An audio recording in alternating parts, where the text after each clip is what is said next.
Bonjour à tous et bienvenue sur cette nouvelle vidéo dans laquelle je vais venir te montrer un preset, en tout cas des paramètres qui peut s'apparenter à un aspect assez japonais sur ton image, sur Lightroom. Je vais te montrer les petits paramètres qu'on peut venir appliquer. Alors c'est une mini-série que tu pourras retrouver sur la chaîne Conseil Guide, où tu vas pouvoir retrouver plusieurs presets assez intéressants, par exemple des presets pour les voitures, ici on a pour le japonais, un peu old school, un peu style magazine, voilà.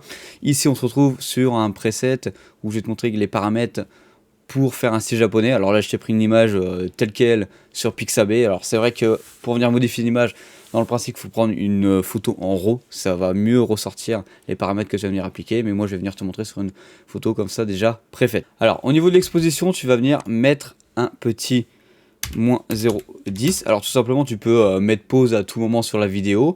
En contraste on va laisser 0. Dans les hautes lumières, on va les mettre un petit moins 48. Alors bien sûr, tu peux venir ajuster selon ta photo. Voilà, parce que selon les couleurs que tu as sur ton image, bah, ça va pas donner exactement le même rendu ou approximativement le même. Dans les ombres, on va mettre plus 68. Voilà. Dans les blancs, on va mettre un petit moins 11. Dans les noirs, on va mettre un petit plus 20. Ici, sur la petite courbe, on va nommer ça comme ça. Tu vas venir faire un petit agencement comme ça. Ici, tu vas venir redresser jusqu'au milieu. Et ici, tu vas venir faire une petite courbe. Voilà, approximativement, c'est ça la courbe que tu vas devoir réaliser. Hein. Après, bien sûr, comme d'habitude, tu doses un peu près par rapport à l'image que tu as représentée face à toi. On va venir faire la même chose sur la couleur rouge. On va venir ajuster ça autrement. Par exemple, ici, on va descendre un petit peu plus. Voilà, comme ça. Ici, on va mettre un autre point et venir redresser. On va venir redresser après jusqu'ici. Ici, on va mettre un petit point à peu près ici qui va venir remonter comme ça. Voilà. C'est même un petit peu trop, je pense, à mon goût comme ça. On va peut-être redescendre un peu comme ça.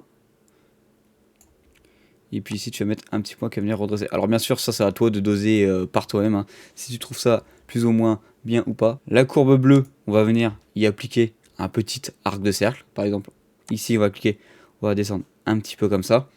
Et ici, on va mettre un point pour qu'il revienne directement ici sur le petit croisement. Tu peux déjà voir que déjà présent l'image a complètement changé, ça ressort un petit peu plus ses couleurs. Après on va venir descendre sur les températures, on va rajouter un petit peu de température, on va mettre plus 12, voilà tout simplement. Ici sur la nuance on va mettre un petit moins 6, sur la vibrance on va mettre un petit plus 11. Sur la saturation, on va laisser à 0, tout simplement. Après, tu vas venir descendre sur le color grading, tout simplement, et on va venir modifier un petit peu les couleurs des ombres. Par exemple, on va donner un aspect un petit peu orangé, mais vraiment pas beaucoup. Une fois que tu as posé ton point ici, tu peux venir après juger comme ça. Bon, tu peux voir que nous, dans notre image, on n'a pas trop d'ombre, donc ça va pas venir trop changer quelque chose. Mais toi, si tu as beaucoup d'ombre sur ton image, ça peut venir changer. Et puis après, on va simplement aller changer les couleurs. Par exemple, ici, nous, on va modifier le rouge. On va mettre un petit plus 5. En saturation, on va mettre un petit moins 8. En luminescence, on va mettre moins 5. Maintenant, on va passer sur l'orange. En teinte, on va mettre un petit moins 5.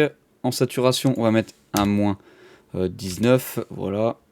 Après, en luminescence, on va mettre un petit moins 5. Dans le jaune, on arrive ici, on met un petit plus 10. Alors bien sûr, tu peux venir accélérer la vidéo si cela te chante ou pas. Tout simplement, hop, ici en luminescence, on va mettre un petit moins 5. Maintenant, on va partir sur le vert. Alors je pense que ça va changer beaucoup de choses sur le vert parce qu'on a quand même beaucoup de vert sur l'image. Voilà. En saturation, on va placer un petit moins 85. En luminescence, on va mettre un petit moins 21. Sur le bleu clair, tout simplement, on va venir ici appliquer un petit moins 20 en teinte. En saturation, on va appliquer un moins 35. Et en luminescence, on va laisser ça à 0. On va passer sur le bleu un petit peu plus foncé. On va venir appliquer un petit moins 4 en teinte. En saturation, qu'est-ce qu'on va mettre? On va mettre un petit moins 30. Voilà, tout simplement. En luminescence, on va laisser à 0. Maintenant, on passe sur le violet. Un petit moins 10 en teinte. En saturation, on va mettre un petit moins 30. Voilà, comme tu peux le voir, vu que je n'ai pas, entre guillemets, de teinte violette sur la photo, bah, ça ne change pas énormément de choses, mais toi si tu en as, ça devrait changer. Et maintenant pour le rose, on va venir appliquer un petit plus 58. En saturation, un petit moins 25. Alors pourquoi on met autant en teinte rose, entre guillemets le rose, bah, c'est parce que la plupart du temps, les photos style japonaises, il y a quand même beaucoup d'arbres roses dessus. Et après en luminescence, on laisse toujours 0. Maintenant on va descendre et on va aller chercher les petits effets en texture. On va mettre un petit moins 2. En clarté, on va mettre un petit bon, surtout un gros moins 48. Voilà, tout simplement, donc tu vois que ça te donne un petit effet, voilà, sympa. En correction du voile, on va mettre un petit plus 6, voilà, tout simplement. On va descendre et on va venir mettre un petit peu de grain dans cette image, on va mettre un petit 17. Alors bien sûr, ça dépend de ton image, tout simplement, que, par exemple, là, j'ai tu vois que ça fait une vidéo un petit peu plus vieille, voilà, simplement. Plutôt une photo, pardon. On va passer en 17. En taille, ici, on va mettre 31. Et après, la cassure, en dessous, on va mettre 60. Au niveau de la netteté, quand tu descends, ici, on va mettre un petit 5. Voilà. Après, dans les rayons, on laisse 1. En détail, on laisse 25.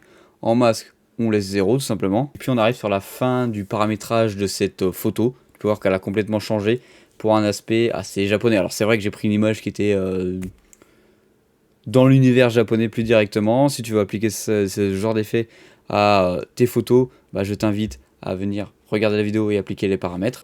Une fois que tu as appliqué tout cela, tu peux venir enregistrer les presets. Il y a une vidéo sur la chaîne qui te montre comment on enregistre tes presets dans Lightroom. Là, si tu as envie de voir à quoi ressemble l'original par rapport à tous les paramètres que tu as mis, soit tu vas sur les 3 petits points ici et tu cliques sur afficher l'original, soit tu cliques sur le raccourci tout simplement.